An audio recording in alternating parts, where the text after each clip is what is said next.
Hi Scrappy friends, welcome to my video. So today we're going to look at the Creative Memories 110 Scrapbooking Ideas and Sketches book.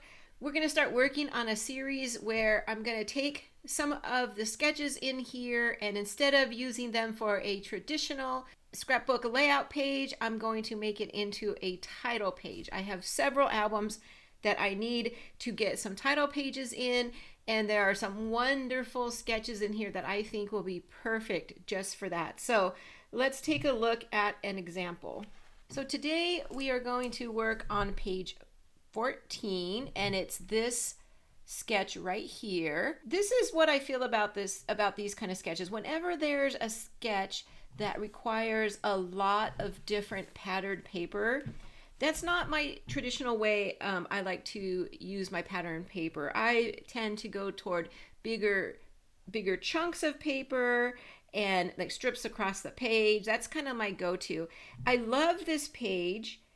I just don't want to do it as a page where I'm going to put photos on it. It's just not my style, but I still want to give it a try. And I really do feel like we need to work outside of our box sometimes. This type of layout is beautiful. It's just the amount of pattern paper, I think, is what it is. I call this a quilt design because it's a lot of little pieces. It's beautiful. I just don't want to use it for photos. So I've done this before. I will link the video at the end of this video in case you haven't seen it, but I think it was early on in the series, maybe around video number 4.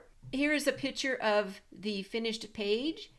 And I have to say, when the page was finished, I absolutely loved it. And I have since repeated that in my daughter's school album. So once I saw it laid out, I loved the design and repeated it. And maybe that's what I'll find as I go through and find these layouts that I feel like would make better title pages than they would pages with photos on them. And maybe I'll do them a second time around. We'll see. But for now, I'm going to do just one. It's going to be a title page. So let me put the sketch and the inspiration up on the screen so we can take a closer look and see what we need to do. This would be a great one to use up some scraps.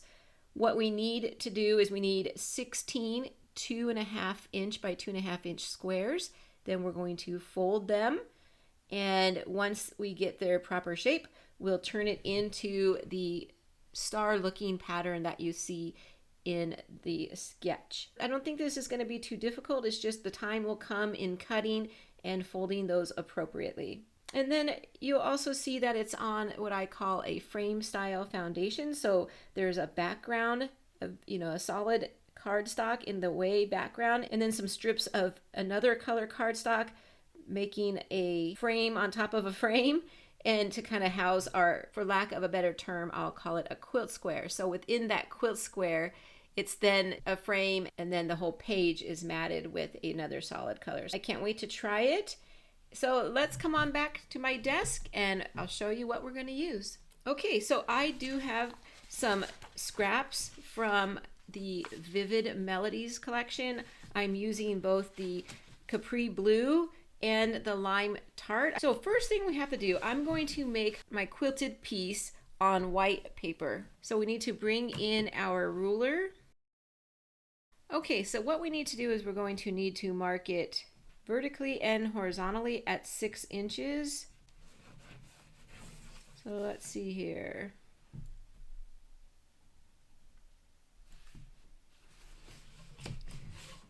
Okay, so this will be the horizontal line right here at 6 inches.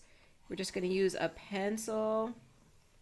We'll go probably a little lighter than that would be fine. I'm just kind of showing you here on the screen, but we will erase it. This one I'm going to do a little bit lighter so it doesn't give us so much trouble to erase. Okay, and there we go. So 6, find the center. Horizontally 6 inches, vertically 6 inches, okay? And now let's put that aside for now. And let's look at our pieces of paper. Like I said, we need 16 2.5 by 2.5 inch squares. So I'm going to cut all these down. Some I'm going to use the front and the back. So I'm just going to start trimming, and I will get 16 squares. I'll put you on fast forward and I'll be right back.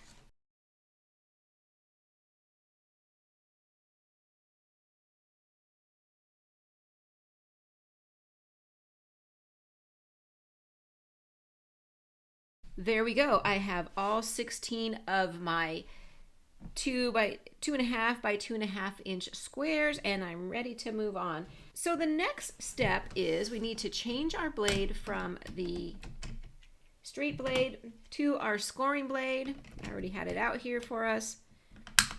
And we need to get these scored. So what we want to do is we want to line up. So here's the square. Turn it so it's a diamond shape. Put one point up at the 1 inch on the 1 inch line, and then the bottom point should be on the 1 inch line as well. So they're both on the 1 inch line. Part of it's hanging over the gray mat right here. That's exactly what we want, and now we want to give that a little bit of a score. Okay, and then we want to rotate so that this corner now goes over again the point at the 1 inch, the point down here at the 1 inch. Make sure they're straight, hold it in place, and score. Then we'll take each one at the score line and we're going to fold it in, and that's going to give us the shape that we're looking for to make the quilt. And then what we'll do is we'll take our tape runner and adhere the flap down. Okay, so we want to do all 16 of them will look like that when they're finished. I'm going to go ahead and once again put you on fast forward while I get all of these scored, folded, and adhered. Hold on, I'll be right back.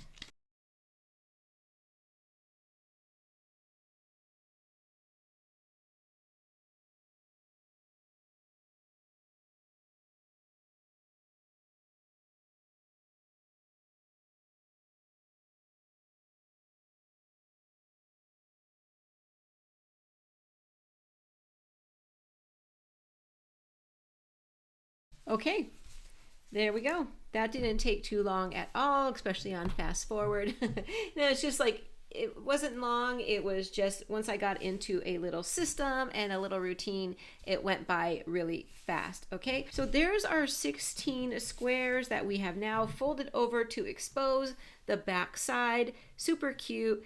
Now let's go ahead and get it onto our white piece of paper. So starting with the center of your white piece of paper, or maybe you want to use another light color like beige or a light gray, you just want to start working.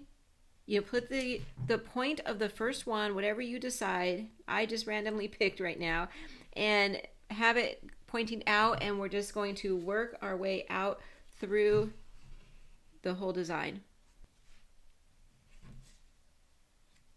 Okay, and let's see.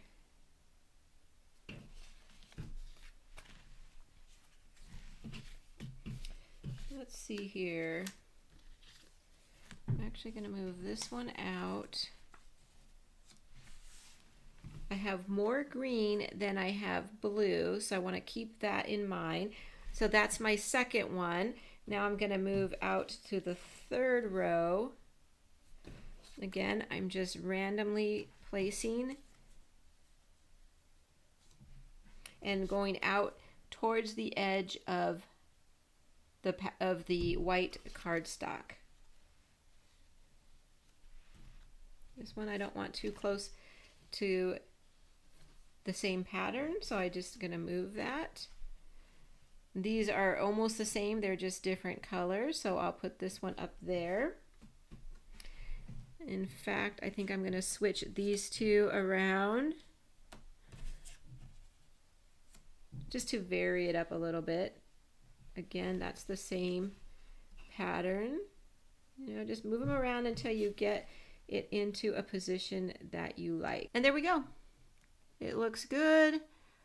I like the color. I think I have a lot of green over here, so if I could change anything around, I'm going to look now. I'm not sure I could because I just don't have, I have more green than I have blue, so I'm going to go ahead and leave it.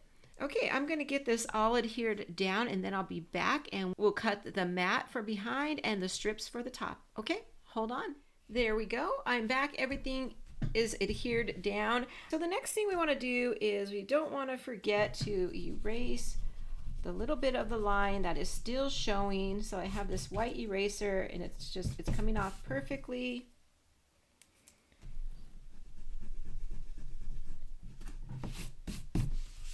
So I'll just take care of that and then we'll be ready to go.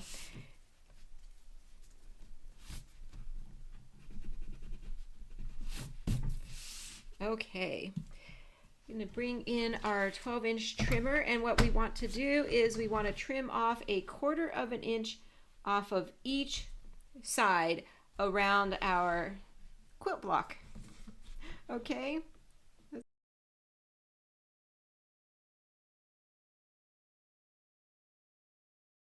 Okay, so I'm going to bring in a piece of baby blue, and this is going to be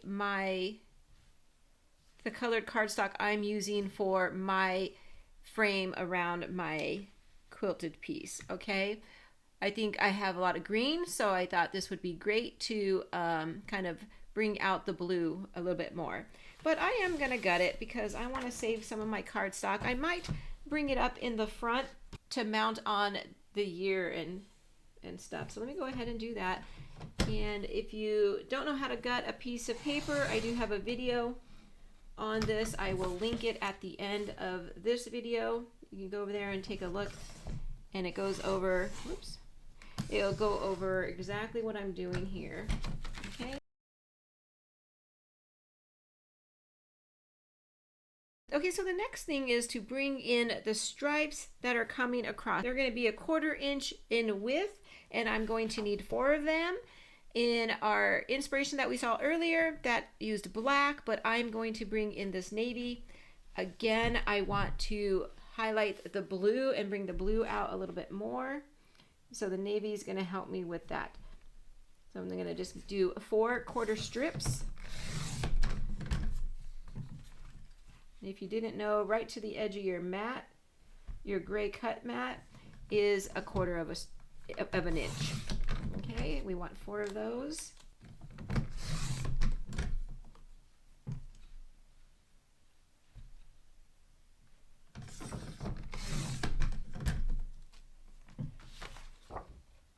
Okay, then we're going to bring them in about a total of 1/2 inch all the way to the top and bottom of the light blue cardstock, and then we're going to crisscross all the way around. We're really framing in our quilted star now. It looks really pretty. I like it. Okay, let me go ahead and get this adhered down, and I'll be right back to make a nameplate for the center of this cover of this title page. Okay, hold on, I'll be right back. Okay, so I got that adhered down, had to bring in my grain mat to make sure I was aligning everything correctly, and I love it. I just love how this navy stripes on the outside and the light blue mat behind everything. It just helps to really frame in this, what I'm calling my quilt star, because doesn't it look like a quilt piece that you would see on a quilt blanket? Okay, so my next thing would be all my family albums. I usually have in the beginning, it'll just say our family name. Sometimes I'll have a nice quote in there, and then the year, and that's all I really like to put in there. So I'm going to bring in the light blue that we gutted from our frame and decide how I want this. Because I'm going to put this up onto light blue and then bring it in to the center like that. I think what I'm going to do is I have this die cut I brought out to see if it would fit. I think what I'm going to do is I'm going to die cut this on blue. This is the biggest in the set, because what I was just thinking was it would look great if I could cut it out bigger with dark blue. So maybe I'm going to try and fussy cut dark blue. So let me go ahead and get this die cut out, then we'll see about fussy cutting it onto blue. Hold on. Well, I'm off cutting that. If you don't mind, if you're enjoying this video and you also want to make some title pages for your albums, then please click that like button. I really appreciate when you do that, and I thank you for doing it, and I'll be right back. Okay, I'm back, and I went ahead and cut this out on my Big Kick, and while I was gone, I went ahead and adhered the stickers the letter stickers on there so I wouldn't have to bore you with watching me do that. And I also made a little frame. So this was the biggest die cut I had, and so I had to cut this one out myself, the dark blue one. So I just lined it up and tried to keep it as even as possible all the way around, and I think it came out pretty good. And so that's going to be the nameplate for the center of this page. Okay, just like that. Now I purposely put the 2007 over so I could do a little bit of embellishing right here and maybe over here a little bit. So when I first got the Vivid Melodies collection, I put it into some kits. I have a video on that. I think I can only link a couple at the end, so I'll put all the videos I mentioned today in the description below. But I put them all into kits, and when I did that, I had went and pulled different embellishments from my stash. And so I went to my lime tart area and I pulled out some of these, and then from my Capri blue I pulled out that, as well as some of these cork pieces. And I know there's a camera I see right here that I'd like to use, and then maybe a couple of these other ones. So let's see what we have. I like this little tag. It says Everyday Moments, and I think I kind of want that down here somewhere. So I'll probably put it down underneath, coming off the nameplate and under the 2007, and then bring some of these fabric flowers in. I've had these in my stash forever, so glad I'll be getting some of this in my albums. There, yeah, something like that. Just overlap them a little bit. I like that. In fact, I might scoot it over a little more to take up some more of that room I saved. And there we go. And then for the cork pieces, so maybe something like that. Memories, this would be really cute, maybe at the top up here, or even up like that. Let me think about that one. And then I like this little one that says love, because it is my family album. And I like it because it has a little fishtail there at the end. So I think what I'm going to do is maybe tuck it kind of off, so it's kind of just popping out toward the bottom there, so that I have some cork sprinkled on this. Okay, I don't think I'm liking this here, so let's remove that. And then I want to put some of these one of these butterflies in. These are just epoxy. I like this one that has the blue and the green, and I think I kind of want that maybe over here. Let's move the camera down. Maybe over here with the flowers. So a little bit more room over here. And just leave the camera there by itself. Okay, so here we go. I'm finished. I actually love it. When I make a title page, I don't mind taking that little bit of extra time that I took to cut out the 16 squares and then score them and fold them and then arrange them on the page. I think it's well worth it for my title page. This kind of design just helps my title page stand out, right? So why shouldn't our title page stand out when the rest of our album is so beautiful? We might as well have a beautiful title page. And so I'm loving this. I'm so happy I did it. And you know what? I'm going to continue making title pages. So come on back to this series in a couple days. I will post another one, and I'm going to get some of my title pages done using that 110 scrapbooking ideas and sketchbook. So thanks for watching. Come back in a few days, and I'll see you then. Take care, everybody. Bye-bye.